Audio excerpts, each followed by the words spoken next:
नमस्कार। आज के इस वीडियो में हम पटाखा सिग्नल यानी डिटोनेटर्स के बारे में विस्तृत जानकारी हासिल करेंगे। तो आज के इस वीडियो के मुख्य हेतु हैं पटाखा सिग्नल क्या है, किन परिस्थितियों में पटाखों का प्रयोग किया जाता है तथा कितने पटाखे लगाए जाते हैं, और अंत में हम देखेंगे पटाखों की आयु, जांच तथा पटाखों को नष्ट करने की विधि के बारे में विस्तृत जानेंगे। तो वीडियो पर अंत तक जरूर बने रहिए। सबसे पहले देखेंगे पटाखा सिग्नल क्या है। अगर आपको हमारे वीडियोस द्वारा जानकारी हासिल करना आसान लगता है तो वीडियो को लाइक कर कमेंट जरूर करें और हमारे चैनल को सब्सक्राइब करना न भूलें। पटाखा सिग्नल को कुहासा सिग्नल भी कहा जाता है। ये वे उपकरण हैं जो रेल पटरियों पर लगाए जाते हैं और जब इंजन या कोई अन्य वाहन उन पर से गुजरता है तो ये जोर के धमाके के साथ फूटकर लोको पायलट का ध्यान आकर्षित करते हैं और उन्हें खतरे का संकेत देते हैं। पटाखे का प्रयोग करने के लिए उसे पटरी पर इस प्रकार रखा जाता है कि उसका लेबल या छाप ऊपर की ओर रहे और उसकी पत्तियां रेल की पटरी के शीर्ष भाग पर लपेटकर उसे जमा दिया जाता है। पटाखा सिग्नल छोटी डिब्बी जैसा होता है। इसका रंग लाल होता है जिसके ऊपर मैन्युफैक्चरिंग डेट तथा मैन्युफैक्चरिंग ईयर लिखा होता है। इसे प्लास्टिक की डिब्बी में रखा जाता है और इसमें कुल 10 पटाखे होते हैं। डेटोनेटर्स उन सभी कर्मचारियों को दिए जाते हैं जो ट्रेन संचालन के साथ सीधे जुड़े होते हैं, जैसे station master, loco pilot, guard, patrolman, gateman इत्यादि। पटाखों का उपयोग मुख्यतः 2 परिस्थितियों में किया जाता है, अवरोध से बचाव के लिए तथा घने कुहासे के मौसम में। तो सबसे पहले हम किन परिस्थितियों में पटाखों का प्रयोग किया जाता है तथा कितने पटाखे लगाए जाते हैं वो देखते हैं। सबसे पहले देखेंगे एक पटाखे का प्रयोग कब किया जाता है। पटाखा सिग्नल का परीक्षण करते समय एक पटाखा पटरी पर रखकर उसके ऊपर एक खाली माल डिब्बा 8 से 11 किलोमीटर प्रति घंटे की गति से चलाया जाता है।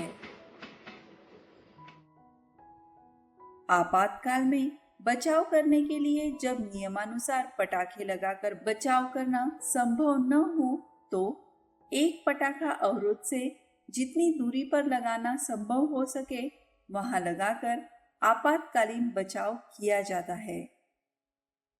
अब हम 2 पटाखों का प्रयोग कब किया जाता है वो देखेंगे।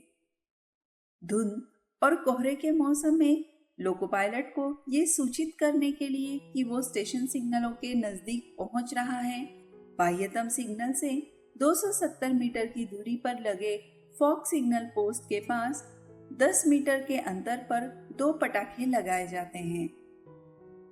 सामग्री गाड़ी का बचाव करते समय अवरोध से 600 मीटर की दूरी पर एक बैनर फ्लैग लगाया जाता है और उससे 10-10 मीटर की दूरी पर 2 पटाखे लगाए जाते हैं। ऑटोमेटिक सेक्शन में किसी स्टेशन से बिना रुके जाने वाली गाड़ी को रोकने के लिए गाड़ी आने की दिशा में स्टेशन प्लेटफॉर्म के सिरे से 180 मीटर की दूरी पर 10-10 मीटर के अंतर पर 2 पटाखे रखे जाते हैं तथा प्लेटफॉर्म से खतरा हाथ सिग्नल दिखाया जाता है। अब हम 3 पटाखों का प्रयोग देखते हैं। ऑल कम्युनिकेशन फेल होने पर गाड़ियों का संचालन करते समय यदि गाड़ी ब्लॉक सेक्शन में रुक जाती है तो 250, 250 तथा 10 मीटर की दूरी पर 3 पटाखे लगाकर बचाव किया जाता है। ऑटोमेटिक ब्लॉक सेक्शन में गाड़ी का पीछे की ओर से बचाव करते समय अवरोध से 90, 90, 10 मीटर की दूरी पर 3 पटाखे लगाए जाते हैं। ट्रेन पार्टिंग के समय जब स्टेशन मास्टर या गेटमैन ये देखते हैं कि पिछला हिस्सा आने में समय है, तो पटरी पर 10-10 मीटर के अंतर पर 3 पटाखे लगाए जाते हैं। 3 पटाखों का प्रयोग इंजीनियरिंग कार्य तथा लॉरी के बचाव के लिए भी किया जाता है।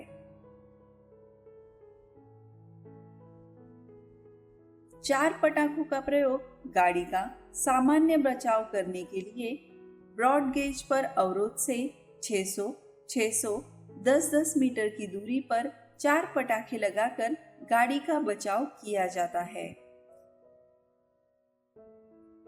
अब हम पटाखों की आयु, इनकी जांच तथा एक्सपायर्ड पटाखों को किस तरह नष्ट किया जाता है ये देखेंगे। किसी भी पटाखे के उपयोग की अवधि उसके निर्माण के महीने से 5 साल तक की होती है। हर साल परीक्षण के बाद एक्सपायर्ड हुए पटाखों की आयु 1 वर्ष के लिए बढ़ा दी जाती है। ऐसा 3 साल तक किया जाता है। जब पटाखों के 5 साल पूरे हो जाते हैं, तब एक डिब्बे से एक पटाखा निकालकर उसे खाली वैगन के नीचे डालकर फोड़ दिया जाता है। जांच के दौरान वैगन की गति 8 से 11 किलोमीटर प्रति घंटा होती है। यदि ये फूट जाता है तो उसकी आयु को 1 साल के लिए और बढ़ा दिया जाता है। पटाखों की जांच की जिम्मेदारी स्टेशन मास्टर, टीआई तथा लोको फोरमन की होती है। जब डिटोनेटर की आयु पूरी हो जाती है, तब उसे नष्ट कर दिया जाता है। इसे नष्ट करने के लिए इसे 48 घंटे तक खनिज तेल में रखकर बारी बारी से आग में फेंक दिया जाता है या भट्टी में जला दिया जाता है। शंटिंग के दौरान खाली वैगनों के नीचे रखकर फोड़ दिया जाता है या गहरे समुद्र में फेंक दिया जाता है। तो इस तरह से इस वीडियो में हमने डिटोनेटर्स के बारे में विस्तृत जानकारी हासिल की। धन्यवाद।